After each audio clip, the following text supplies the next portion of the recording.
সালটি ছিল 2018। ঘটনাটার দিন আমি আমার রুমে বসে বসে টিভি দেখতেছিলাম। ঘড়িতে রাত প্রায় তখন 9টা বাজে। উল্লেখ্য, আমাদের বাড়িটা একটু নির্জন, আর প্রতিবেশীদের বাড়িও আমাদের বাড়ি থেকে বেশ খানিকটা দূরে দূরে। তো মূল ঘটনায় আসা যাক। সেদিন এক বিশেষ কারণে আমার মা বাবা আমাকে বাসায় একা রেখে আমার খালামণিদের বাসায় গিয়েছিলেন।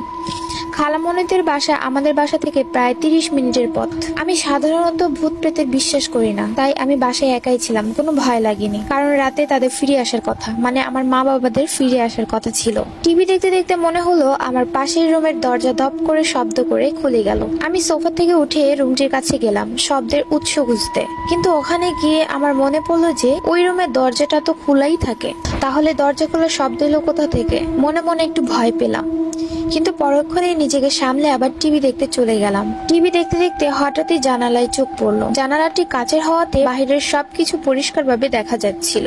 আমি কি ভেবে যেন জানালার পর্দা দিতে গিয়ে দেখলাম একটা কুকুরের আকৃতি একটা প্রাণী খুব জোরে মাটি খুঁড়ছে। আমি ভয়ে ভয়ে পর্দা টানতেই যাব, ঠিক তখনই দেখলাম প্রাণীটি খুব দ্রুত বেগে জানালার দিকে এগিয়ে আসছে। মনে হচ্ছিল ওটা জানালা ভেঙে একদম ঘরের ভিতরে ঢুকে যাবে। এই অবস্থায় আমি খুব দ্রুত পর্দা দিয়ে জানালার কাছ থেকে চলে আসলাম। ঘরের মেইন দরজার কাছে গিয়ে দরজাটা খুব ভালোভাবে আটকিয়ে দিলাম। এরপর প্রতিটি রুমের দরজা লক করে আমার রুমে চলে গেলাম। তবুও এক অজানা ভয় যেন আমাকে জেগে ধরলো, তাই আমি আমার রুমের দরজাটাও লাগিয়ে দিয়ে বিছানায় উঠে বসলাম। হঠাৎই মনে হলো আম্মুকে একটা কল দিয়ে জেনে নিই যে তাদের আসতে কতক্ষণ লাগবে। ফোন হাতে নিতেই দেখলাম ব্যাটারি ডাউন।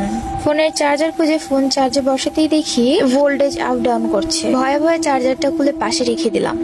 ঠিক তখনই দেখলাম ফোনটা হঠাৎ ভাইব্রেট করছে। এটা দেখে আর নিজেকে সামলাতে পারলাম না।